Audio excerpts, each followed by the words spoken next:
Jeff, it's been 3 years since we've had you at Bloomberg Radio and TV. Since then, you had just announced Microsoft's acquisition of LinkedIn. So I just have to ask, how's the integration going? It's going really well. First of all, thank you for having me. Yeah. It's great to be back. It has been a while. And since that time, things have certainly exceeded our expectations. We had a pretty aggressive plan in place, and we've been able to outperform that plan. This most recent fiscal year, we did $6.8 billion of revenue. Yeah. That was up 28% for the year, up 25% for the most recent fourth quarter in that fiscal year. And I think to a large extent, that's a byproduct of the way in which we set up the integration framework, which was to remain largely independent. And Satya and the leadership team of Microsoft have been incredibly supportive of that framework since the time we closed, and we continue to invest in creating the most value possible for our members, for our customers. Engagement is hitting record levels, and that's one of the reasons we've seen the business outperformance. There's a strong macro backdrop, yep. And things have gone really well. What has been the biggest challenge in integrating? It's interesting. The biggest challenge in integrating was reminding people of what we meant by independence. Yeah. And that wasn't just on the Microsoft side, that was also on the LinkedIn side. There's certain expectations that come with doing an acquisition. If you're the company that did the acquisition, you just assume that you're going to be responsible for certain decisions. And the company that was acquired just assumes that they're going to have to acquiesce on certain decisions. And Satya had a very clear vision from the get-go that this was going to be done differently. Mm-hmm. And so reminding people constantly, not just on the Microsoft side, but also on the LinkedIn side, what that independence meant, and the fact that our first priority was going to be to accelerate the realization of our mission, our vision, our key objectives.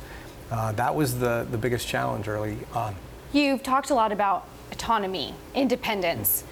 Do you now think about how you fit into Microsoft's broader strategy, or do you focus on sort of, could you say, ignoring the parent, if you will, and honing in on LinkedIn? It's definitely not ignoring. I mean, Microsoft has this extraordinary global footprint, incredible world-class technology, continue to push the envelope from an innovation, advanced technology perspective, amazing talent that we have an opportunity to work with. So first and foremost, it's about growing LinkedIn, continuing to grow LinkedIn. And the philosophy and the theory has always been the more we grow LinkedIn, the better it benefits Microsoft. And so in that way, we are most definitely aligned in terms of what we're trying to accomplish. But there have been points of integration over the last 3 years. You'll see LinkedIn profile data and information in your Outlook experience. We have an added SKU with regard to Dynamic CRM that leverages our Sales Navigator product. We recently announced our intention to transition over to Azure from an infrastructural perspective. We've been leveraging some aspects of Azure to date, but going forward, we will completely transition over the next few years. And that's just the beginning. I mean, right. you think about the fact that Microsoft's products reach over 1 billion people on a global basis, and you think about what's possible in terms of deeper integration. One of the things we're most excited about is combining Microsoft's corporate graph, if you will, an understanding of who you work with and who creates the most value for you within your organization, combined with our professional graph and increasingly our economic graph. And if you understand the people that you work most closely with, and LinkedIn has an understanding of that, we can then make better recommendations for you. Right. It creates a lot of value for the individual member and the company that that member works for. How have you been so successful in China?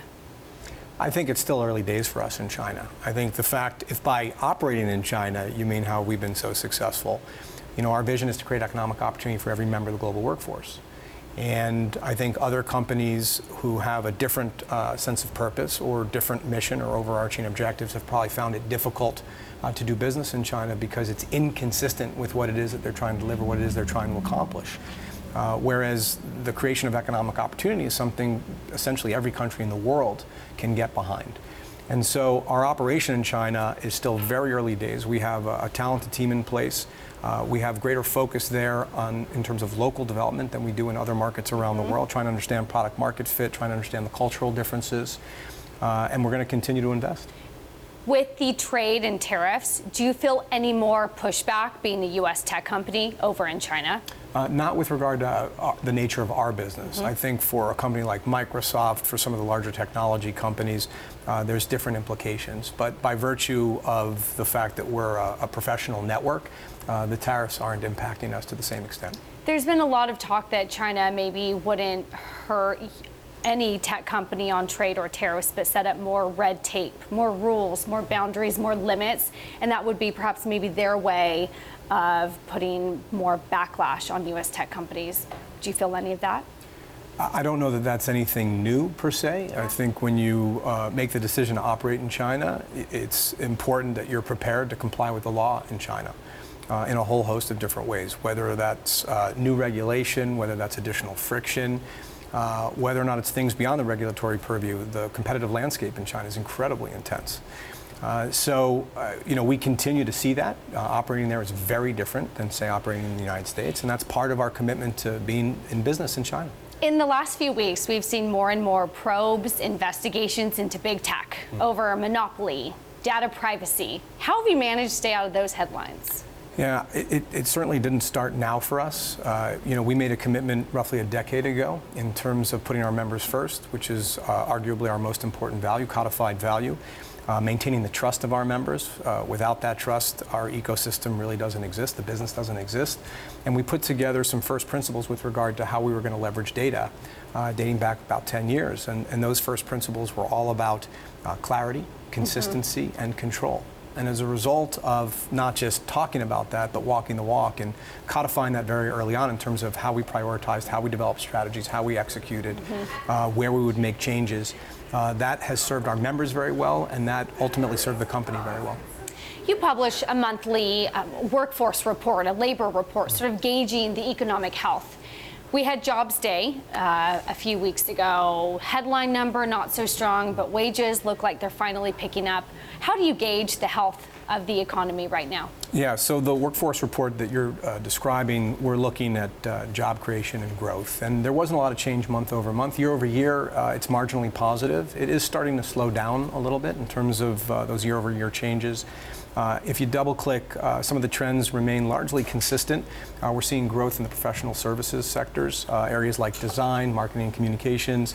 Continue to see declines where you'd expect it. Agriculture, manufacturing. One of the things that jumped out in this most recent report was while there continue to be declines in the Rust Belt, which you would expect with regard to manufacturing, we're starting to see the decline accelerate outside of the Rust Belt. So I thought that was interesting. Reno, Nevada, by way of example, Birmingham, Baton Rouge, Little Rock. So it looks as though this secular shift with regard to the slowing of the manufacturing base is starting to spread. We also continue to see some interesting migration patterns. Yeah. I know there's lots of talk here in the Bay Area of the fact that a number of folks, when surveyed, talk about potentially leaving the Bay Area.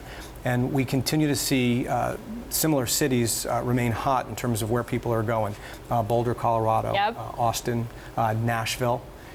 So those are some interesting trends as well that we keep an eye on. Sort of those new tech frontier, if you will. Thank you. That's Jeff Weiner, LinkedIn CEO.